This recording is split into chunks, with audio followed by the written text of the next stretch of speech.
Party की तश्कील के लिए यहाँ पे हमारा इकट्ठा होना भी मकसद था।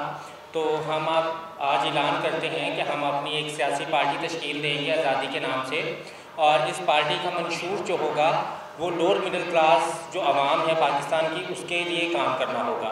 क्योंकि मैं आप लोगों को ये बावर कराना चाहती हूँ कि पाकिस्तान में 3 क्लासेस हैं, एक एलीट क्लास है, एक मिडिल क्लास है और एक लोअर मिडिल क्लास है। तो जो एलीट क्लास के अंदर ट्रांसजेंडर पैदा हुए हैं, ख्वाजा सरा पैदा हुए हैं, ना तो वो किसी गुरु के ज़रिए असर है, ना ही उनको सेक्स स्लेवरी और ह्यूमन ट्रैफिकिंग के लिए यूज़ किया जा रहा है। वो बड़े बड़े सलॉन्स, पार्लर्स, फैशन डिज़ाइनिंग इस इंडस्ट्री में, जैसे कि आप लोगों को पता है कि हमारे यहाँ जो एक लोअर मिडिल क्लास तबका है, सबसे ज़्यादा ह्यूमन ट्रैफिकिंग के लिए बच्चे वहाँ से अगवा किए जाते हैं। वैसे भी सेक्सुअल अब्यूज़ उस कम्युनिटी के बच्चों के साथ ज़्यादा होता है। लोअर मिडिल क्लास जितनी भी कम्युनिटी है उसमें कोई जेंडर सेग्रीगेशन नहीं है कि आप कहें कि भाई लोअर मिडिल क्लास मर्द के, लोअर मिडिल क्लास औरत के, लोअर मिडिल क्लास ट्रांसजेंडर। गुर्बत का कोई जिन्स नहीं है, गुर्बत एक ही चीज़ है और वो पाकिस्तान में बहुत ज़्यादा है। अब उसको ख्वाजा सराओं से मत जोड़ा जाए, वो इंसानों से जुड़ी एक चीज़ है जिसमें कुछ ख्वाजा सरा भी गरीब हैं, कुछ अमीर हैं। तो मेरी आवाज़ गरीब ख्वाजा सराओं के लिए जिनको सेक्स स्लेवरी और ट्रैफिकिंग के लिए यूज़ किया जाता है, क्योंकि वहाँ पे आप पावर ओवर को नेगेटिव यूज़ करते हैं, क्योंकि गुरु को पता है कि उसकी power over lower middle class में जाएगी ना, एलीट क्लास में तो गुरु अपनी पावर शो नहीं कर सकता। तो जहाँ पे भी पावर ओवर होती है उसको नेगेटिव पोर्ट्रे किया जाता है और इदारों के अंदर एक मिस इन्फॉर्मेशन डिलीवर की जा रही है, ट्रांसजेंडर्स का बिल्कुल एक गलत इमेज पोर्ट्रे किया जा रहा है। इस मसाइल के भी मद्देनज़र और हमारी जो आवाम है, जो गरीब आवाम है, जिसको ना सड़कें मुयस्सर है, ना पानी मुयस्सर है, ना बिजली मुयस्सर है, ना तालीम मुयस्सर है, ना ही ज़िंदगी गुजारने का हक़ मुयस्सर है, उसकी औरत को हक़ मुयस्सर नहीं है, उसके मर्द को हक़ मुयस्सर नहीं है, उस क्लास के ख्वाजा सरा को हक़ मुयस्सर नहीं है। तो हम लोअर मिडिल क्लास के लिए अपना काम करेंगे। हमारे मंशूर में इन सब लोगों के लिए बुनियादी बेहतर तालीम, रोज़गार और बेहतर इज़्ज़तदार ज़िंदगी जीने का हक़ होगा। और आज हम सब मिलकर ऐलान करते हैं और जल्दी आपको पता है कि पिछले जो इलेक्शन गुजरे हैं उसमें इस्लामाबाद से जो है बाजी नदीम कशिश ने इलेक्शन कंटेस्ट किया इमरान खान के मुकाबले में। ऑल दो कि वो पहला एक्सपीरियंस था हमारा और हम लोग जो है वो बेहतर रिजल्ट अचीव नहीं कर पाए, लेकिन इंशाल्लाह हम इस दफ़ा बहुत पुरजोश हैं। हम पूरी मेहनत के साथ काम करेंगे और इस सियासी पार्टी को बनाने का मकसद भी ये है कि किसी सियासी पार्टी के अंदर हमारा मंशूर शामिल नहीं है, किसी सियासी पार्टी के मंशूर में ख्वाजा सराओं का जिक्र शामिल ही नहीं है, और अगर शामिल है तो एक मार्जिनलाइज्ड बेचारा तबका। हालांकि मार्जिनलाइज्ड तबका लोअर मिडिल क्लास है पाकिस्तान में, जिसके ज़ेरे असर सारे जेंडर ही हैं, चाहे मर्द है, चाहे औरत है, चाहे बच्चा है, चाहे ख्वाजा सरा है, चाहे अफराद बा मजदूरी है। तो इसलिए मार्जिनलाइज का जब लफ्ज़ इस्तेमाल करें तो लोअर मिडिल क्लास जो पाकिस्तान में गरीब आवाम है उसको मार्जिनलाइज कहा जाए। उस मार्जिनलाइज कम्युनिटी के अंदर फिर एक ट्रांसजेंडर मार्जिनलाइज नहीं है, ठीक है। तो ये आज हम लोगों को बावर करना होगा कि पाकिस्तान में 3 क्लासेस हैं और तीनों क्लासेस के अंदर जो इंसान रह रहे हैं, तीनों का लाइफ स्टाइल बिल्कुल अलग से है।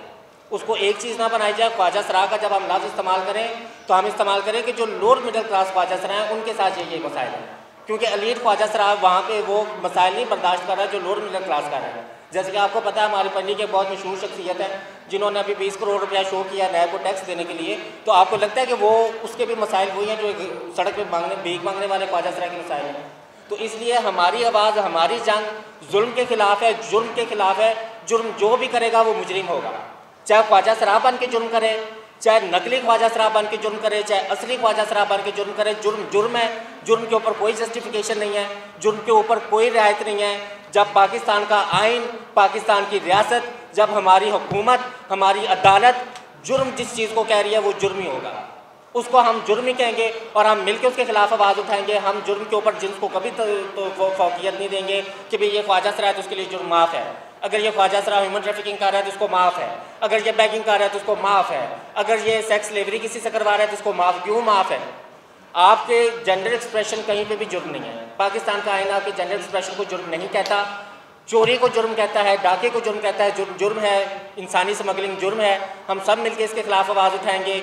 हम सब मिलके इसके खिलाफ जितने भी अनासिर काम कर रहे हैं, जितने भी इदारों में वो इन्फ्लुएंस कर रहे हैं, वो जहाँ जहाँ पे भी बैठ के मिस इन्फॉर्मेशन दे रहे हैं, हम उनके खिलाफ आवाज़ उठाएंगे। मुझे आज मैं बार बार कह रही हूँ, मुझे बहुत ज़्यादा धमकियाँ दे रहे हैं ये लोग मेरी आवाज़ बंद कराने के लिए, क्योंकि मुझे बार बार ये पट्टी पढ़ाई जा रही है कि आप भी कहें कि नहीं नहीं हमें तो माँ बाप की नहीं, गुरु की ज़रूरत है, नहीं नहीं नहीं नहीं हमें तो नौकरी इज्जत की ज़रूरत नहीं, हम तो भीख मांगने के लिए पैदा हुए, हम तो भीख ही मांगेंगे, नहीं नहीं भाई हम तो डांस ही करेंगे। मेरी आवाज़ को दबाया जा रहा है सिर्फ एक कम्युनिटी कार्ड खेलने के लिए कि भाई आप अलहदे ही हो जाएँ, हम ख्वाजा सरा तो जैसे ना किसी माशरे में पैदा हुए, ना हमारे माँ बाप हैं, ना हमारे घर है, ना हमारी फैमिली ट्रीज़ हैं। हम तो पता नहीं गुरु हमें मार्स से उठा के ले आए थे या मरीख या चांद से, और हम गुरुओं के घर ही पैदा हुए और गुरुओं के घर मरे। ऐसा नहीं होगा। हम पाकिस्तान के शहरी हैं, हमें हुकूमत ने रिकग्नाइज़ किया है। अब किसी के पास कोई वजह नहीं है कि हमारी जिन्स को ना कबूल करे, क्योंकि पाकिस्तान थर्ड जेंडर को रिकग्नाइज़ करता है। पाकिस्तान की हुकूमत एक्ट बनाती है जिसके अंदर लिखा हुआ है कि हमारी सेल्फ परसीव्ड आइडेंटिटी के ऊपर हमें ID कार्ड दिए जाएंगे। तो सेल्फ परसीव्ड आइडेंटिटी जब हमें मिल गई है तो इसके बाद अब कोई वजह नहीं है, कोई बहस नहीं कि आप हमें मार्जिनलाइज कहें, आप हमें कम्युनिटी कहें, आप हमें बहुत ही गरीब बेचारे मजलूम लोग कहें। मैं आपको दोबारा से एक चीज़ आपकी निशानदेही के लिए और आपको उधर ले जाने के लिए दोबारा से एक बात आपको मैं बताती हूँ कि जो गुलपाना का भी कत्ल हुआ पेशावर में, जिसकी मौत को NGOs ने बहुत कैश किया, so called community led organization ने, मरने से पहले 3 महीने हो गए उसको कुछ आदमी मुसलसल कत्ल की धमकियाँ दे रहे थे। नियो TV के अंदर नियाब अली ने बैठ के ये करार किया कि उसको 3 महीने से धमकियाँ मिल रही थी कत्ल करने की। जब 3 महीने से उसे कत्ल की धमकियाँ मिल रही थी तो तब उसके गुरु मर गए थे सारे। उन्होंने ना तो एहतजाज किया, ना उन्होंने उसे सेफ प्लेस पे शिफ्ट किया, ना उन्होंने किसी चीज़ की मदद ली, और जब वो मर गई तो उसकी मौत को कैश करने आ गई, सिर्फ उसको टारगेट किलिंग बना के।